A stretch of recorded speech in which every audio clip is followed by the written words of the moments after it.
The ladle Look slipped from as her the stew hand just and splash. clattered against the metal Mama, pot. sorry, oh. Mama It is Ijeoma, finished. this soup is Careful, too the thick thing today. hot. Are you trying to punish us? The customer Look as the shouted, stew just drawing splash. attention from Mama, nearby sorry, oh. stalls. It is Without finished. responding, Careful, the Mama thing hot. Ijeoma grabbed a small plastic bucket beside her.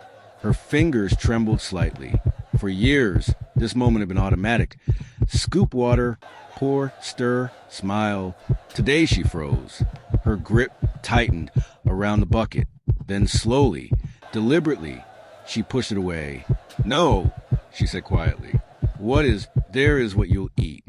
The woman stared at her like she had gone mad. "What kind of answer is that? Every day you serve better than this." "This is better," Ijeoma replied, her voice steady but low. "This is a real one." A murmur spread through the line. Someone scoffed. Another person dropped their plate and walked away. From the next stall, Mama Beezy burst into laughter. Ijeoma, what happened? Did your water finish this morning?" More laughter followed. Ijeoma said nothing. She turned back to her pot and kept serving. Smaller portions, thicker stew, no shortcuts. But one thing was clear. This was not going to end well. Just 2 weeks earlier, everything had been different. At a jackpot market, Mama Ijeoma was known for one thing. Her food always reached. No matter how little she started with, somehow, everyone got served. Office workers, Okada riders, apprentices. Her stall was always crowded. Her hands moved quickly, her voice calm and practiced. Next, bring your plate. Behind the calm, though, was a system she had built over years. A little water here, a little adjustment there. Less meat, more rice. No one said it out loud, but everyone understood. This was how the market worked. Even the customers expected it. They wanted food that was cheap, but still plenty. And Ijeoma delivered exactly that. At home, things weren't easy, but they were manageable. Her husband, Chaik, sat outside most evenings, quietly fixing things with his hands. Old radios, broken chairs, anything that could bring in a little extra money. "You did well today?" he would ask. Ijeoma would sigh as she sat beside him. "We managed." "Managed is good," he'd reply with a soft smile. They didn't have much, but they had enough. Enough to eat, enough to keep going. And in a place like a jackpot market, that was already a victory. The day everything began to change was a Sunday. Ijeoma had almost not gone to church. She was tired. Her legs ached. Her mind was already calculating the next week's expenses. But something pushed her to go. The church was full, the air heavy. When the pastor climbed the altar, his voice was calm, but sharp. "This season is not just about denying yourself food," he said. "Some of you are starving your bodies, but feeding others with dishonesty." Ijeoma shifted slightly in her seat. "You say business is hard. You say life is difficult. But tell me, does that give you the right to cheat your neighbor?" Her chest tightened. "Some of you," the pastor continued, "your hands look clean, but what you give people is not what you claim it is." Her fingers curled.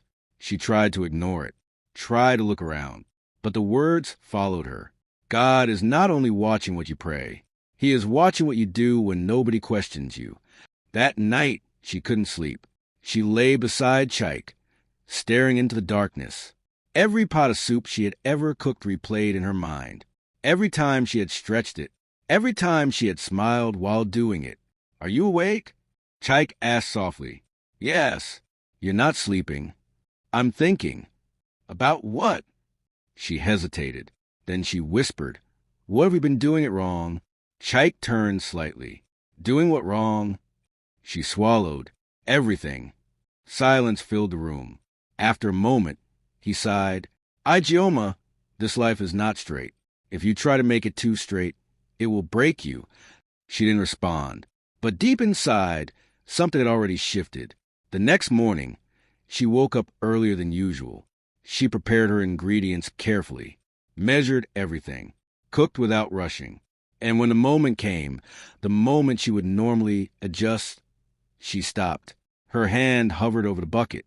Then she pulled back. "No more," she muttered. Back at the market, the first customer noticed immediately. "Why is the food small today?" "It's not small," she replied.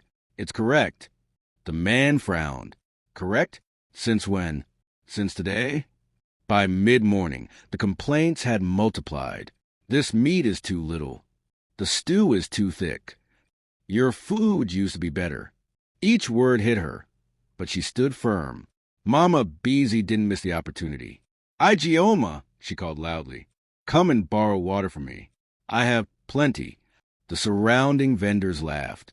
Even some of Ijeoma's regular customers shook their heads and left. By afternoon, her pots were still half full. That had never happened before. She packed up slowly, each movement heavier than the last. At home, Chaik noticed immediately. You came back early. She nodded. No customers? Not enough. He was quiet for a moment.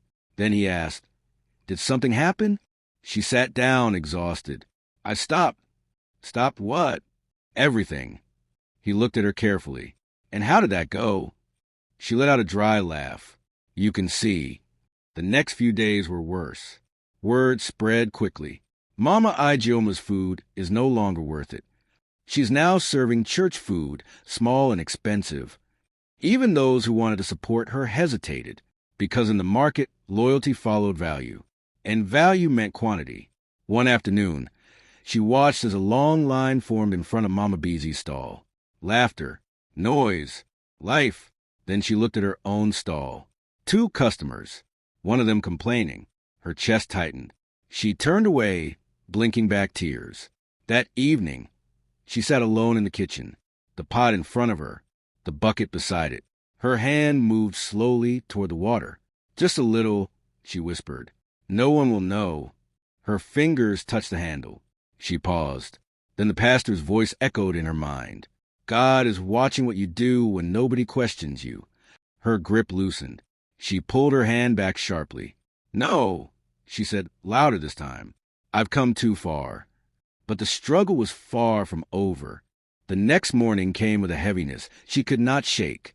Ijeoma woke before dawn, but this time there was no quiet determination, only doubt sitting heavily in her chest. She stared at the ceiling for a long moment before turning to Chaik. What if this doesn't work? She asked. He didn't answer immediately. He rubbed his face slowly, then sat up. What if it doesn't? He repeated. Yes. He looked at her carefully. Then we will face it. That's easy to say. She snapped more sharply than she intended. You're not the one standing there while people insult you. Chaik didn't react. He simply nodded. You're right, he said quietly. I'm not. That only made her feel worse. She sighed, getting up. I'm sorry. No, he replied. You're tired. At the market, things didn't improve. If anything, they got worse. As soon as she sat up, Mama Beezy's voice rang out again. Everybody, if you want real food that will fill your stomach, come here, not that holy soup over there. Laughter erupted. Ijeoma kept her head down. A young boy approached her stall hesitantly. Mama, how much? She told him.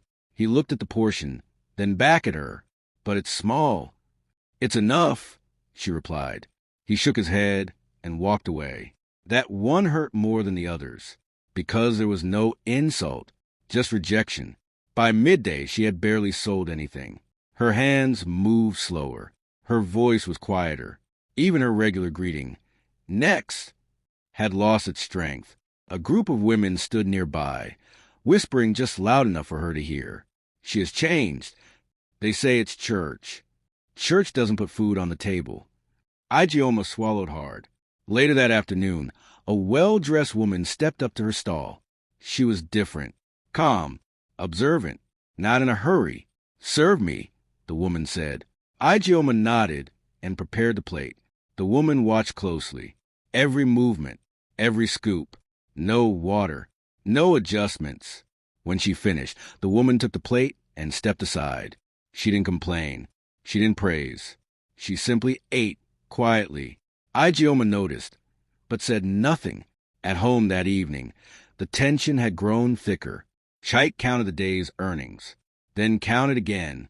This won't last, he said finally. I know. We need to think. I am thinking.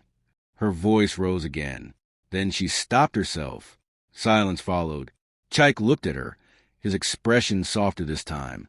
I'm not asking you to go back, he said gently. I'm asking how we survive this. That question hung in the air, because she didn't have an answer. The following days blurred together, each one harder than the last. Her savings began to shrink.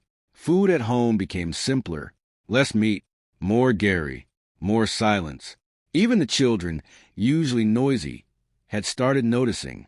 Mama, her youngest asked one evening, why are you always quiet now? She forced a smile. I'm just tired. Back at the market, Mama Beezy had grown bolder. One afternoon, she walked directly to Ijeoma's stall.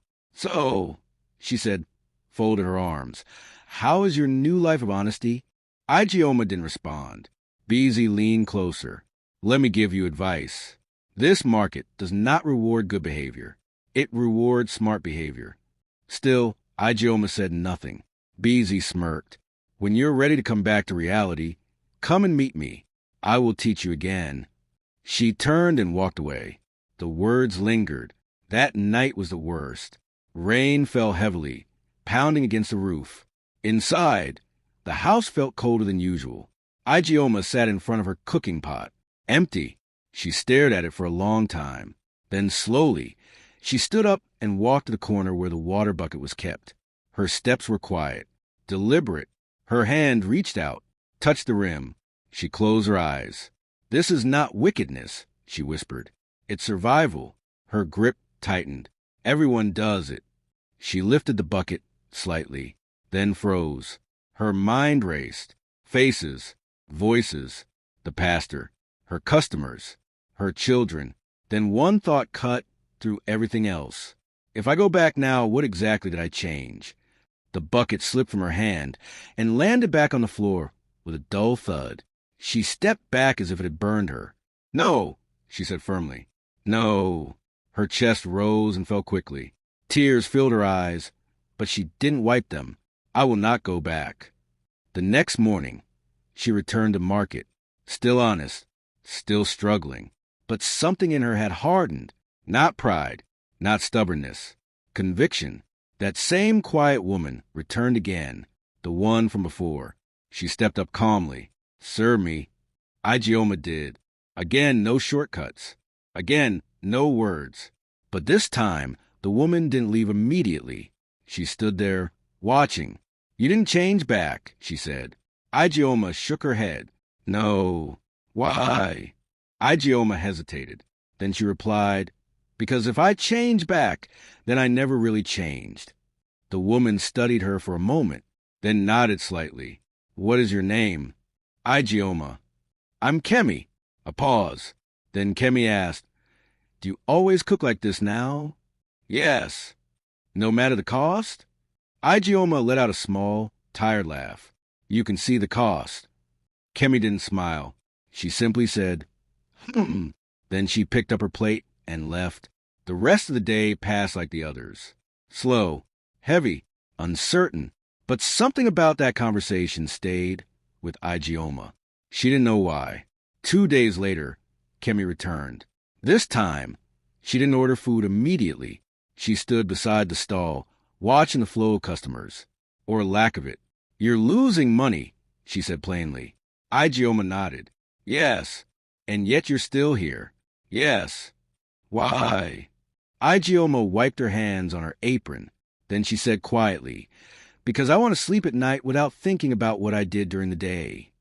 Kemi's expression changed slightly. Not much, but enough. There was a long pause. Then Kemi spoke again. I manage food supply for a company, she said. Ijeoma looked up, surprised. We've been having problems, Kemi continued. Inconsistent quality, dishonest vendors, wasted money. Ijeoma said nothing. We need someone we can trust, Kemi added. Her heart began to beat faster. But trust, Kemi said, looking directly at her, is expensive. Another pause. Can you handle large orders? Ijeoma blinked. Large how? Daily meals. Consistent quantity. No compromise. The world seemed to go quiet. She started, then stopped, because this was everything she had been praying for. and everything she had been afraid to hope for. I can, she said finally. Kemi nodded once. Good. She reached into her bag and brought out a small card. Come to this address tomorrow morning. Ijeoma took it slowly, as if it might disappear. Don't be late, Kemi added. Then she turned and walked away. Ijeoma stood there, frozen. The noise of the market slowly returned around her. Her fingers tightened around the card. For the first time in days, she smiled, but she still didn't know. This was only the beginning. That night, Ijeoma didn't sleep, not because of fear this time, but because of something she hadn't felt in days. Hope. She sat on the edge of the bed, turning the small card over and over in her fingers. Chaik watched her quietly from across the room. You've read it more than 10 times, he said. She let out a small laugh. I'm making sure it's real. Is it? She looked at him, her eyes shining. I think so. He stood up and walked closer. Tell me again what she said. She manages food supply for a company. Ijeoma replied slowly, as if saying it too fast might break it. They need someone they can trust. Chaik nodded. And she chose you. I don't know if she has chosen me yet. Ijeoma said. She only asked me to come. That is how choosing starts. She smiled faintly. Then her expression changed. What if I fail? She asked. Chaik didn't hesitate this time. Then you fail trying to do something right, he said, not trying to survive by hiding. She exhaled slowly. For the first time in a long time, his words didn't feel like comfort. They felt like truth. The next morning, she woke before the sun. Everything she did was careful, measured, intentional. She cooked like it mattered, because now it did. When she finished, she packed a small sample of her food neatly into a container. Chaik stood by the door as she tied her wrapper. Go, he said, and don't doubt yourself there. She nodded, but as she stepped outside, her heart began to race again. The building was bigger than anything she was used to. Clean, quiet, nothing like the chaos of a jackpot market. She stood outside the gate for a moment, adjusting her scarf nervously. Then she walked in. A security man stopped her. Where are you going? She showed him the card. He looked at it, then back at her. Second floor. Her legs felt heavier with each step. When she reached the office, a woman at the desk looked up. Yes. I'm here to see Madam Kemi, Ijeoma said softly. The woman picked up the phone, spoke briefly, then pointed. Go in. Kemi was seated behind a desk, going through some documents. She didn't look up immediately. Sit, she said.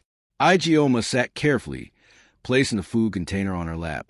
After a moment, Kemi looked up. You came early. I didn't want to be late. Good. Her eyes moved to the container. What's that?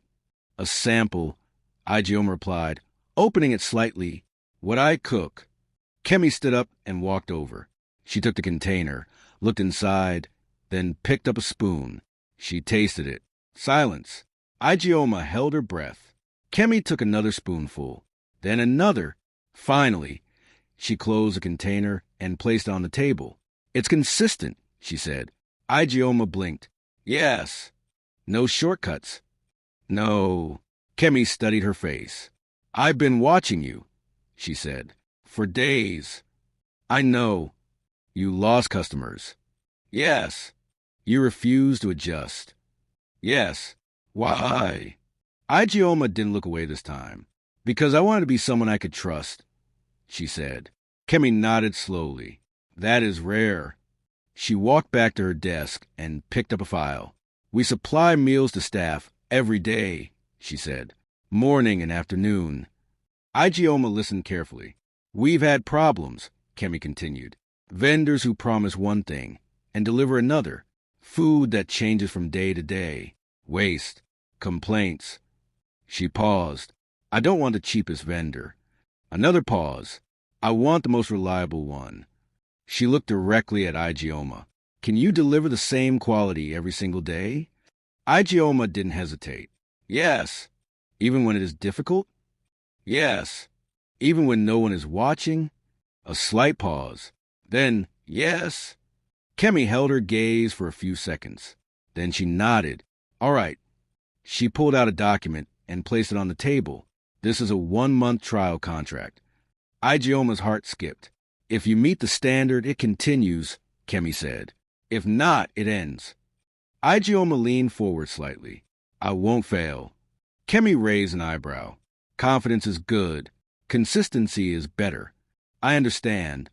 As she signed the document, her hands trembled slightly, not from fear, from the weight of what this meant. When she finished, Kemi collected the paper and stood up. You start tomorrow. Tomorrow? Yes. For how many people? Ijeoma asked. 50. Her breath caught. 50. That was more than she served in a day at the market now. Can you handle it? Kemi asked. Ijeoma swallowed. Then she nodded. Yes. When she stepped out of the building, the world felt different, brighter, lighter, but also heavier with responsibility. She clutched a copy of the contract to her chest as she walked home. Chaik was outside when she arrived. He stood up immediately. Well, she didn't speak. She simply handed him the paper. He read quickly, then looked up, then read again. When he finally looked at her, his eyes were wide. This is real. She nodded. It's real. That night, their house felt alive again. Not because they suddenly had money, but because they had direction, purpose. 50 people, Chaik said, shaking his head. We will need to plan this well. We will, Ijeoma replied, and we cannot fail. We won't. The next day was the hardest work she had ever done. She woke before everyone, cooked in larger quantities than ever before, measured carefully. No guessing, no shortcuts. Every plate had a match. Every portion had to be right. Chaik helped where he could, carrying, packing, organizing. By the time they finished, both of them were exhausted, but there was no time to rest. They delivered the food, on time. That afternoon, Ijeoma returned to the market, not to sell, just to observe. Mama Beezy was busy as usual, laughing loudly with customers. When she saw Ijeoma, she smirked. So you came back? She said. Are you ready to be serious again? Ijeoma smiled, but this time it was different. No, she said calmly. I came to say goodbye. Beezy blinked. Goodbye? I have work now. What work? Ijeoma adjusted her wrapper. Work that doesn't need water. For once, Mama Beezy had no reply. Weeks passed. The contract continued, then extended. Money became steady. Not sudden, not excessive, but reliable.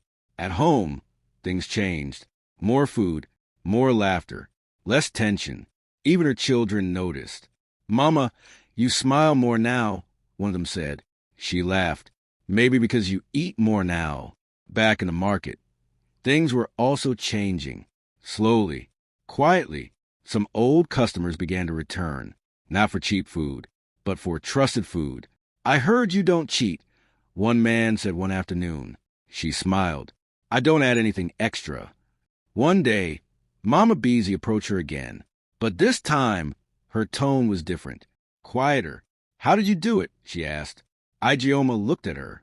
Then she said simply, I removed what didn't belong. The market didn't change overnight. People still bargained, still complained, still looked for the cheapest option. But now, there was a difference. There was an example.